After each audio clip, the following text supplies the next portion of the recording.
السلام علیکم میرے عزیزو قارب، میرے عزیزو، میں ہوں افتخار افری، پیارے پاکستان کے سٹی آف لو لاہور سے۔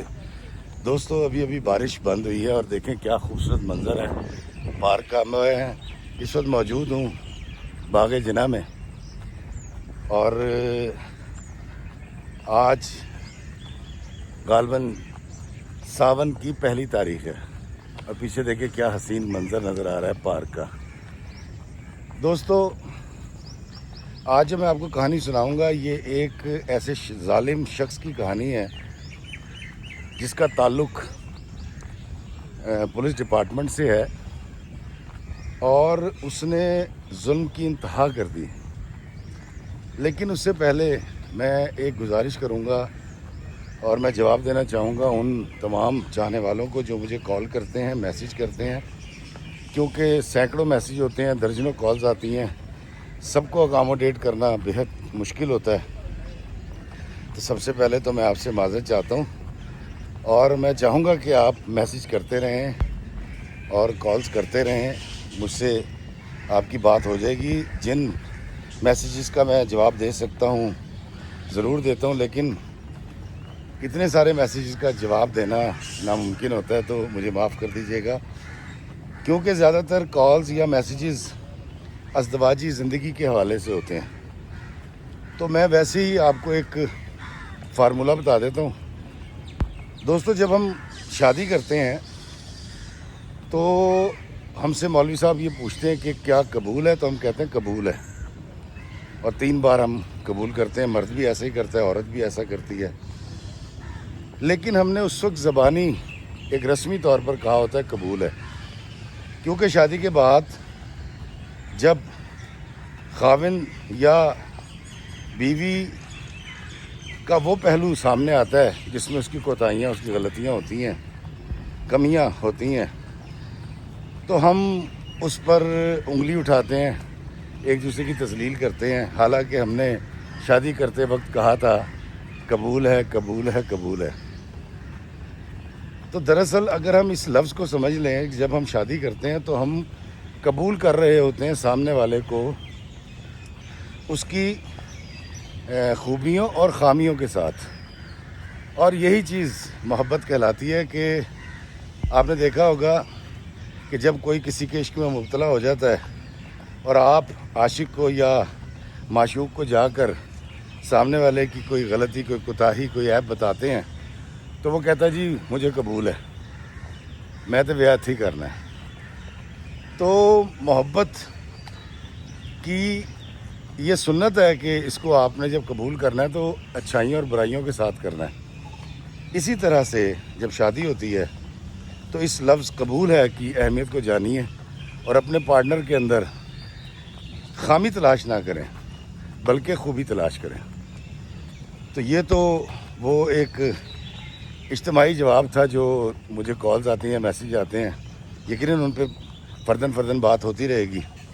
لیکن دوستو آج جو میں آپ کو کہانی سنانے جا رہا ہوں،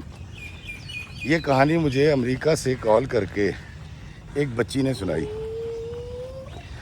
جس کو پیار سے سب رانی کہتے ہیں، اور رانی کہتی ہے کہ اس کا تعلق پنجاب کے ایک ایسے گھرانے سے ہے جہاں پر اس کے دادا کی یہ سوچ تھی کہ گھر میں زمینیں ہیں اور کاشتکاری ہے، گھر کی ٹریکٹر ہے گھر میں، اور گاؤں میں بڑی عزت ہے، لیکن اس کے دادا کا یہ خیال تھا رانی کے کہ گھر میں ایک وکیل، ایک سیاستدان اور ایک پولیس والا ضرور ہونا چاہیے۔ اور اس کے دادا برملا اس بات کا اظہار کیا کرتے تھے کہ اگر ہم ایسا نہیں کریں گے تو لوگ ہمیں کچا کھا جائیں گے۔ اچھا دوستو، یہ ایک عمومی سوچ ہے، شاید ہم پاور گین کرنا چاہ رہے ہوتے ہیں، شاید ہم ڈرے ہوئے ہوتے ہیں، یا شاید ہم اپنی کوتاہیوں کو جانتے ہیں، اس لیے ان کو چھپانے کے لیے ہمیں یہ 3 شعبے چاہیے ہوتے ہیں۔ کہتی جی میرے دادا نے میرے تایا کو سیاست میں ڈال دیا علاقے کی، اور میرے ایک چچا کو انہوں نے وکیل بنا دیا، اور میرے ڈیڈی کو جیسے تیسے کر کے پولیس ڈپارٹمنٹ میں ایک سپاہی بھرتی کروا دیا۔ کہتے میرے والد کا نام علم دین ہے، اور میں جب بڑی ہوئی تو مجھے پتہ چلا کہ میرے والد جو ہیں وہ ایک سپاہی ہیں، لیکن جب میں نے ہوش سنبھالا بچپن سے میں دیکھتی آ رہی تھی، وہ ASI کا جو بیج ہے اور وہ پھول ہے وہ لگا کے گھر سے نکلا کرتے تھے جب وہ ڈیوٹی پہ جاتے تھے۔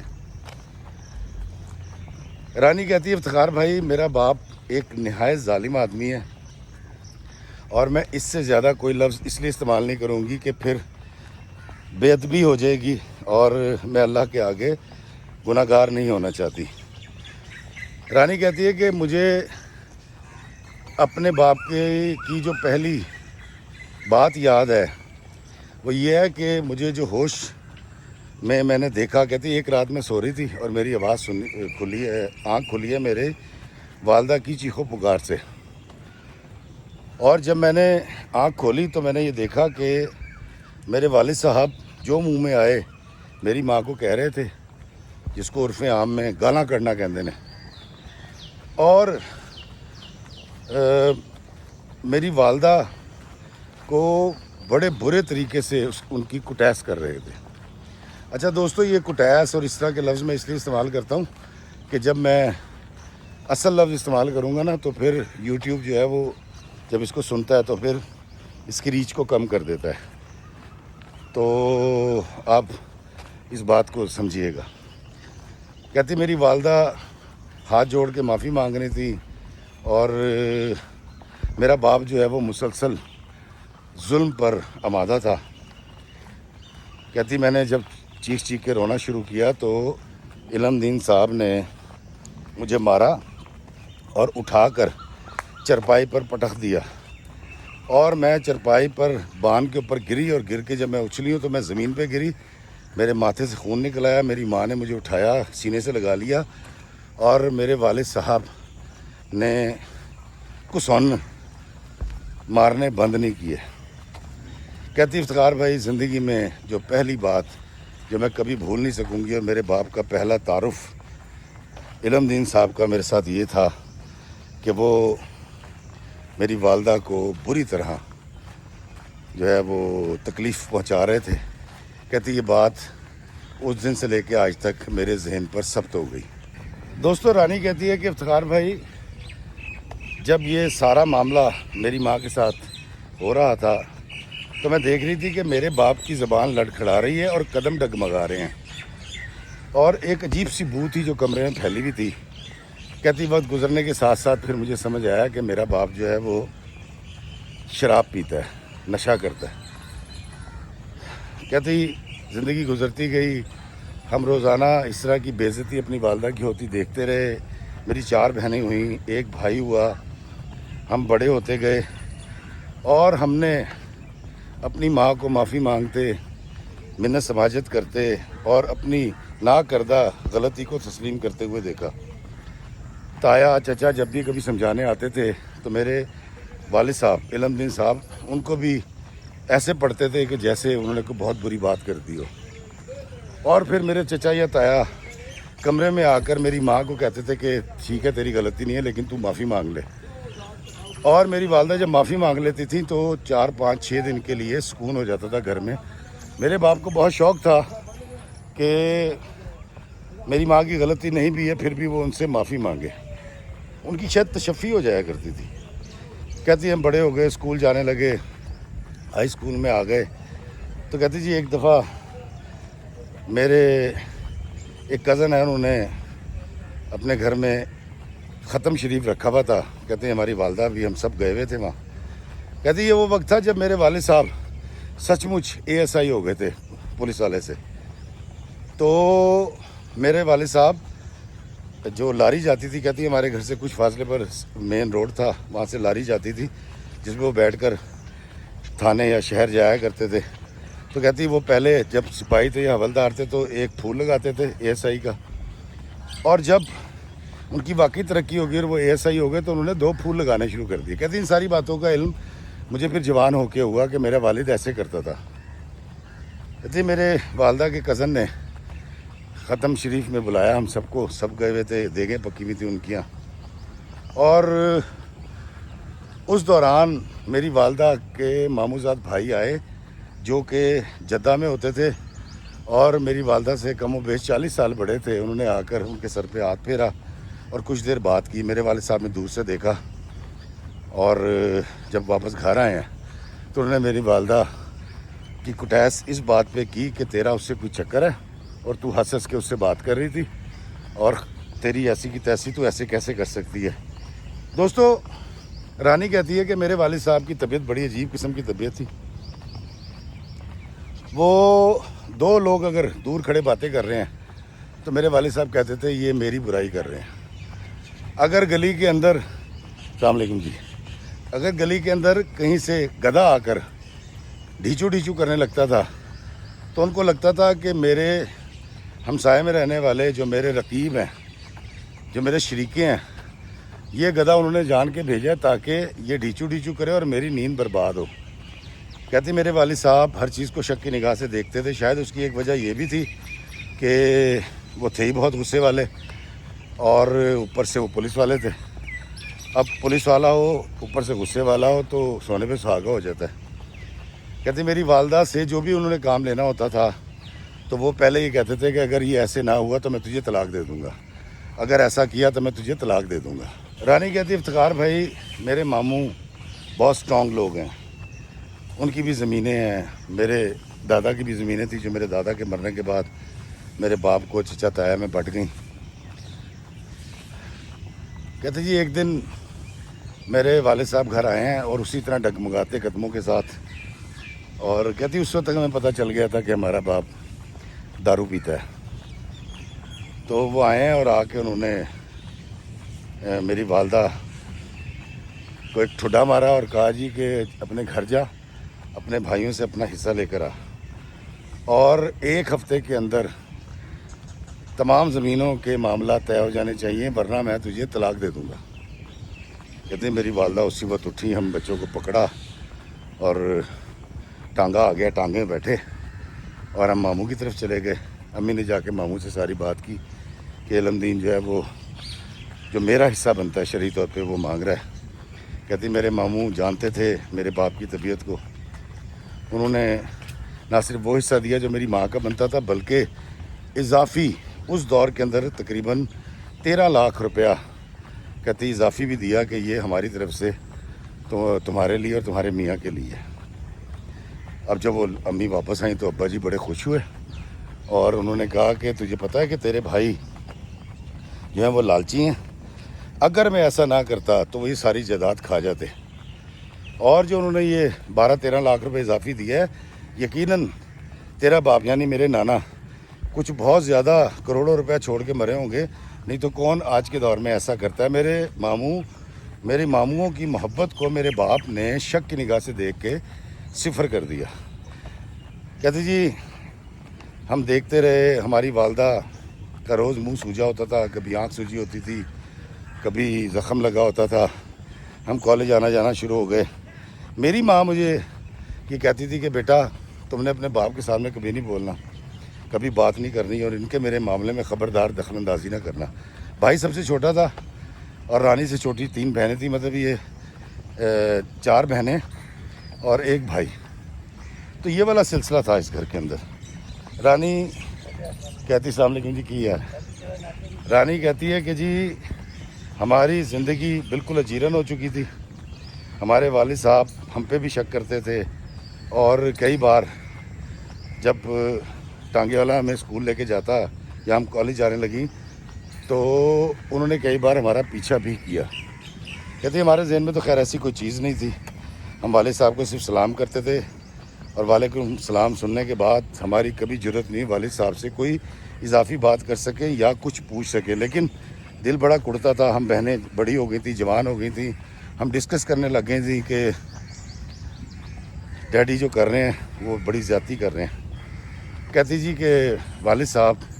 کا یہ ظلم اور ستم چلتا رہا, اور کہتی جب میں 3rd ایئر میں گئی ہوں, ابھی پہلا مہینہ تھا, تو میرے والد صاحب نے میری والدہ کو کہا کہ رانی کی میں بات پکی کر آیا ہوں اور لڑکا جو ہے وہ ایسا ہی ہے اور بڑے اچھے لوگ ہیں اور فلاں دن شادی ہے. السلام علیکم جی. کہتی جی میری ماں نے جب آ کے روتے ہوئے مجھے بتایا کہ